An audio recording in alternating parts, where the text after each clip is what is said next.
qodobkan ugu dambaysiinaya waxa uu yahay waxaan soo marnay 12 bisha afraad abriil ee dhismaha ciidanka qalabka sida ee Soomaaliya ciidamada xoogga dalka ee Soomaaliya dhinac marka laga fiiriyo ciidan inuu ku dhisan yahay waa sharaf iyo amaano waa sharaf iyo amaan dhinaca kale marka laga fiiriyana shabaab inay maanta jaziira haystaan oo Puntland ay dhex joogaan oo galmudug ay nus haystaan oo Hirshabeelle aan gawaari la isaga dhex raaci karin oo xamar iyo jowhar diyaarad la isaga raacayo bale waaba dhif iyo naadirba marka laga soo tago labadan maamul Somaliland iyo Puntland meesha la yiraahdo wadanka intiisa kale diyaarad ba facilities u noqday limaada dhulkii baladaas baa soo shuftada baa ku jirta marka ciidanka loo dabaaldegayo walaalayaal oo sanad guuradiisa loo hambalyeeyo waxa fiicnayd inay noqoto dabaaldegu guul ee aysan noqonin gutiris 62 ciidanku waa gaareen laakiin maxay ku gaareen ma ciidankaad ku rabti garayseen siyaasadda u isticmaasheen qabaa'isha u adeegsateen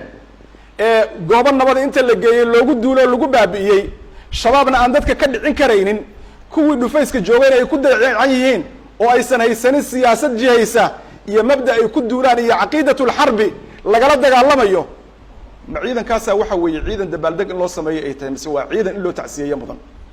ani waxaan leeyahay ciidankaasi waa dadaaleen xilkoodina waa guteen laakiin siyaasi faashil ah ayaa fashiliyay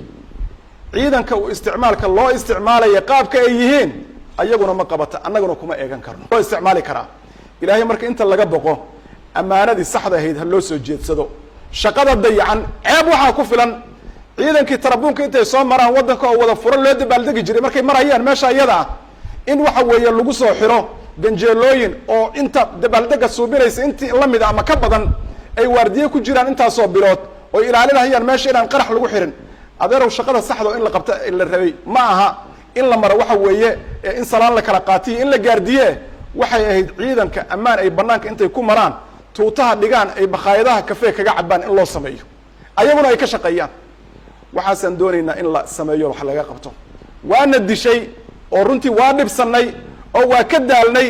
ceeb inta horteena lagu sameeyo in la aamuso oo la yiraahdo shibdhe hebel baa xanaaqay hebla ya xanaaqays war annagoo dhan baa xanaaqsan annagoo dhan baan performance-geena raalli ka ahayn diinna ma haysaan dowladnimada ma haysaan dayac baana meesha yaallo in lidin aamusana waa rabtaan xaggee baad ka helaysaan shabaab baa dad ka dhicin laadihiin oo weliba xan baa soo baxayso waxaan leeyahay waa la wada shaqaystaa war ninkii dowladda ii ahaa markuu tuugadii la shaqaysto aniga aw dowladdayda waayo qofkii matala ii sheega qaraarul masiir miyaanan xaq u lahayn miyaanan tayda ka fikiri karaynin intaysan ummaddu idinku soo jeedsanin wax lidinka sii jeedsa sameeya oo diinta ilaahay subxaanahu wa tacaala say tahay ha loo dabaqo dadka ammaanada iyo xilka loo qaadayna ha laga dhabeeyo waayo